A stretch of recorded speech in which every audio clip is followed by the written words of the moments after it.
आज हम लोग 10 लक्षण पर्व की समाप्ति के बाद क्षमा वाणी का कार्यक्रम मनाने के लिए एकत्रित हुए। जब आपने 10 दिनों में सबसे पहले क्षमा धर्मों का अंगीकार कर लिया तो अब क्षमा वाणी किसकी करना और क्यों करना, ये आपके सामने प्रश्न रख दिया। जब सबसे पहले धर्म में क्षमा धर्म को हमने अंगीकार कर लिया, अब क्षमा किससे मांगना, अब कौन से जीव बच्चे जिनसे क्षमा मांगना है। तो क्षमा हम मांगते किससे, जो अपने होते हैं उनसे हम गले मिल करके चरण स्पर्श करके क्षमा मांगे। इसका नाम थोड़ी क्षमा मांगना है कि क्षमा वाणी है। वास्तव में तो क्षमा उससे मांगना है जिससे आपका बैर बंधा हुआ है। अब जिससे बैर बंधा है उसको देख करके तो पीठ कर देते हैं, और जिससे कोई बैर नहीं है उससे गले मिल करके क्षमा मांग रहे हैं। तो क्षमा किससे मांगे? क्षमा धर्म को आपने अंगीकार कहाँ किया है? वास्तव में तो क्षमा वही है कि जो आपका बैरी उससे जाकर के आप क्षमा मांगो कि मुझसे गलती हुई है तो मैं उसकी क्षमा मांगता हूँ।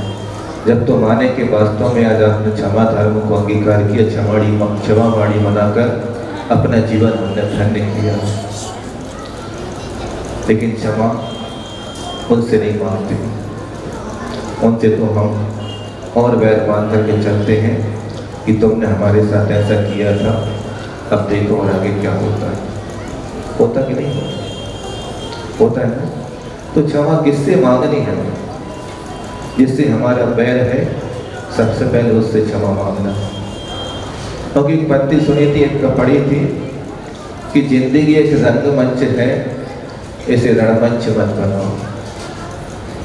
समझ में आई? जिंदगी एक रंगमंच है, इसे रणमंच मत बनाओ। क्योंकि हमने जिंदगी के रंगमंच को तो खो दिया है, अब उसको हमने रणमंच बना दिया है कि जिसको लड़ना है अब वो सामने आ जाए। हम आकर अपने जीवन में करते क्या है और कर क्या रहे हैं? सिर्फ किस दौड़ में चले जा रहे हैं ये भी पता नहीं, सिर्फ दौड़ रहे हैं बस। कहाँ जाना है, कब तक दौड़ना है, मंजिल कहाँ है कोई ना पता है न ठिकाना है, बस दौड़ते जा रहे हैं। कब तक दौड़ोगे? तो दौड़ कैसी है?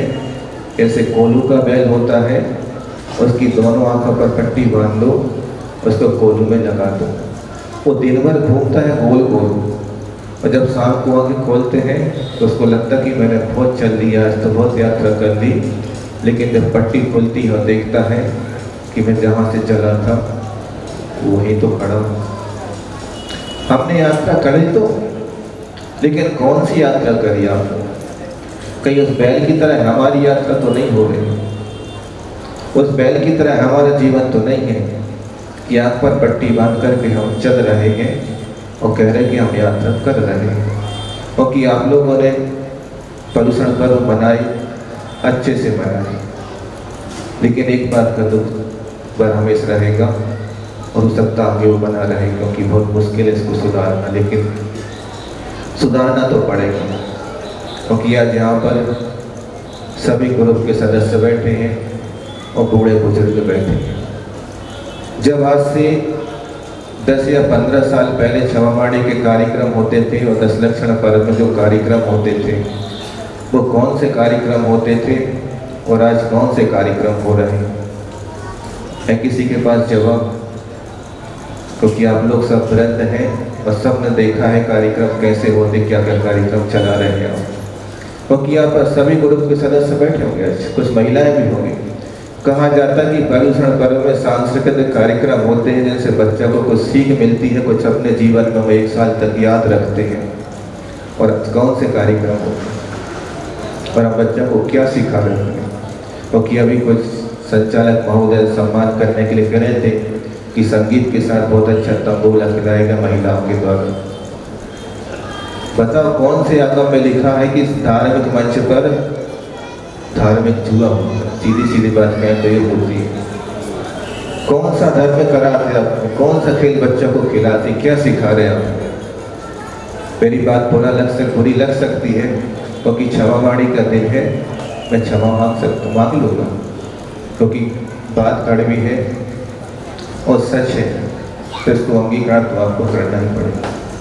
क्योंकि जहाँ जहाँ जिन जिन मंदिरों में 10 दिन कार्यक्रम हुए और सब मंदिरों में आप लोग बड़े अच्छे बड़े बड़े फ्लैक्स लगाते हैं कि आज तंबोला है, आज इस चीज़ का ड्रा निकाला जाएगा, इनाम में ये दिया जाएगा, कि सिर्फ हमारा धर्म है कि यही हमारा धर्म बचा आज क्या? यही धर्म बचा क्या? सिर्फ यही काम रह गया था जैन समाज के लोगों करने के लिए, वो हमने पूरा कर लिया।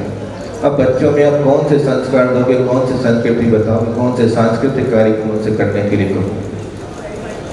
ये धर्म कहा जाता कि 1979 में आया जैसे का 1979 में जिस मंच पर आकर के बैठे थे, उसी मंच पर आज कौन से कार्यक्रम होते, कौन सी मर्यादा रखी आप लोगों ने बताओ?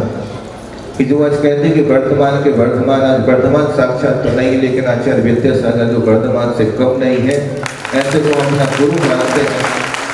और उनके गुरु की भावना क्या होती होगी, उससे से क्या करते हैं, आज क्या सोचते होंगे वो? कई विचार किया कि धर्म को तो एक तरफ देखा जाए तो कपड़े में बांध करके रख दिया कि धर्म में भगवान हमारा नहीं है, वही महाराज धर्म करते रहे, हमें अपना काम कर रहे हैं। किसी का नाम धर्म है क्या करते हैं आप लोग? बता दो आज की कौन से जितने मंदिर में कार्यक्रम हुए और सब मंदिर के अध्यक्ष मंत्री खिलाने वाले बता दें कि हमने सांस्कृतिक कार्यक्रम एक किया है आज, और बच्चों ने ये सीखा है। किसी के पास जवाब दे सकता? कोई जवाब नहीं है किसी के पास जवाब। क्योंकि आप लोगों को बस यही देखने में आनंद आता और यही बच्चों को खिलाने में आनंद आता। कोई कुछ कहता है तो कह देते कि आप लोग तो बुढ़ापे हो गए, बूढ़े हो गए हो, अब तो अपनी पुरानी छोड़ो, हम लोगों के नए जमाने में जियो।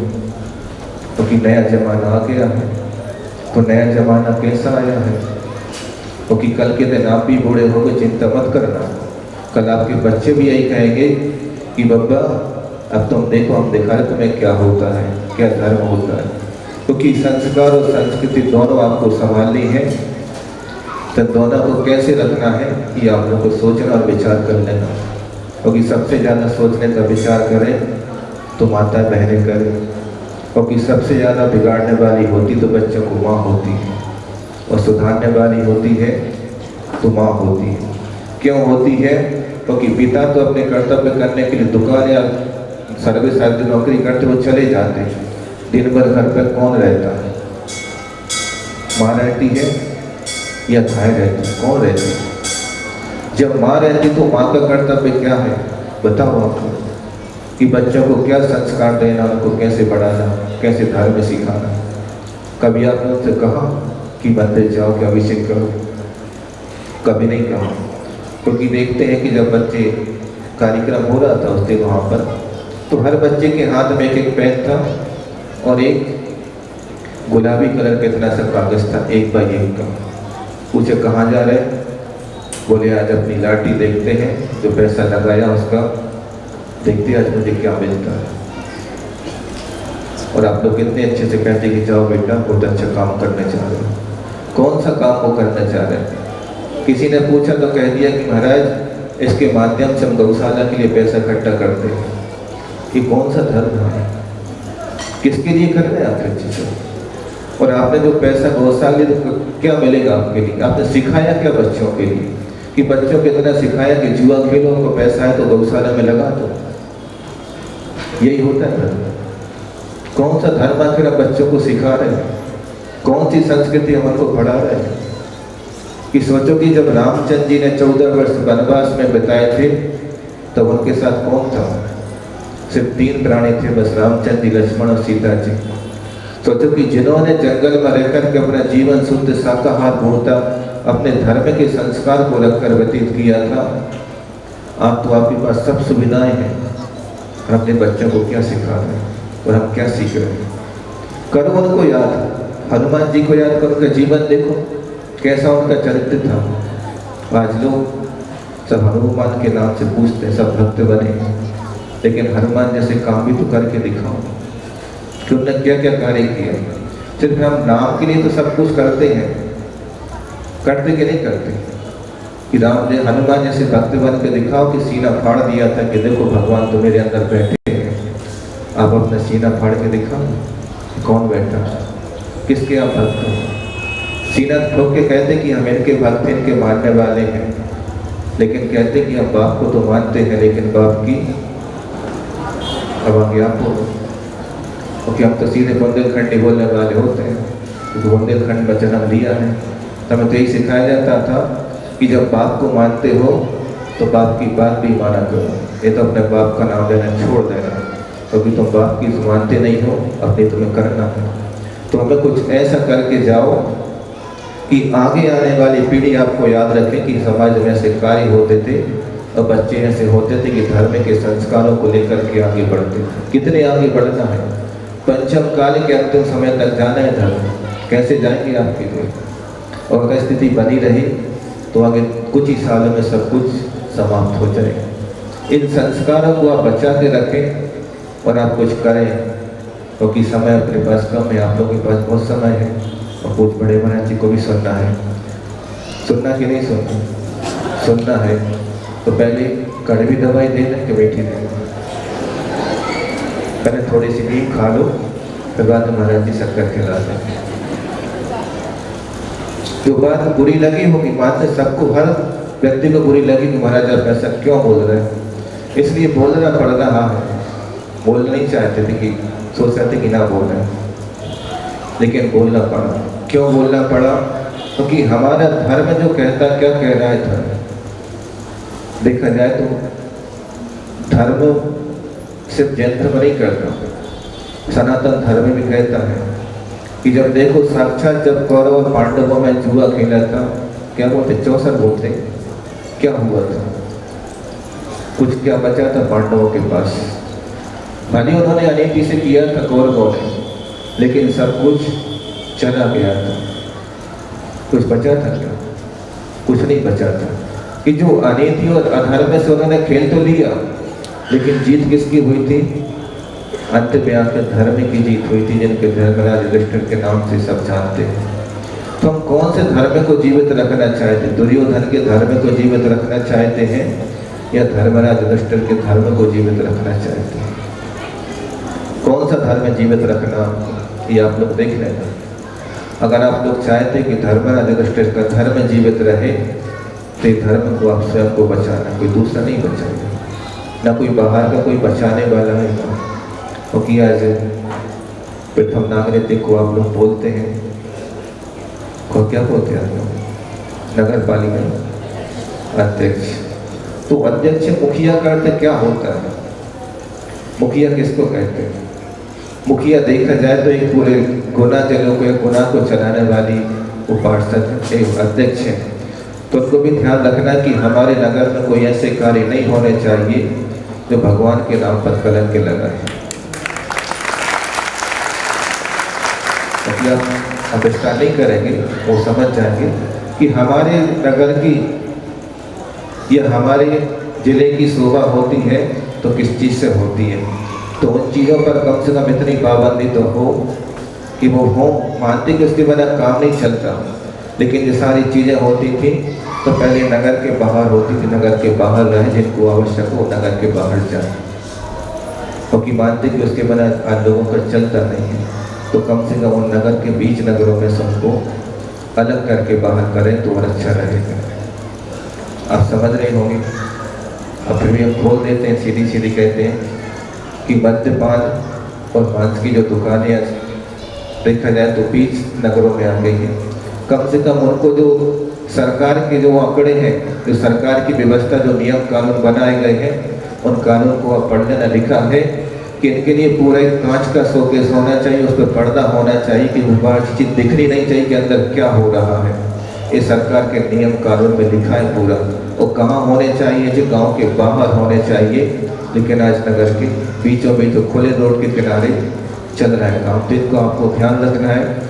मद्य का और मांस कम से कम ऐसी व्यवस्था करो कि आगे आने वाली जो पंचवर्षीय के बाद आपको ये ना कहना पड़े कि मैं चुनाव में खड़ी हुई हूँ, लोग आपको कहें कि आप फिर से इस पद को स्वीकार कर लो। तो ऐसा कार्य करता है कि आज क्षमावाणी का दिन है और अपनी वाणी को विराम दूंगा। ये जिंदगी रंगमंच है, इसको रणमंच ना बनाओ। रंगमंच बनी रहेगी तो सबको आनंद आएगा ज़िंदगी जीवन जीने का। आप सब अपनी ज़िंदगी को रंगमंच बना करके रखें भावना के साथ। और मैं परम पूज्य मुनि श्री अक्षय सागर से निवेदन करता हूँ कि हम सबको अपनी वाणी से हम सबको प्रधान करने की कृपा करें। बोले परम पूज्य 61 मुनि श्री अक्षय सागर जी महाराज की।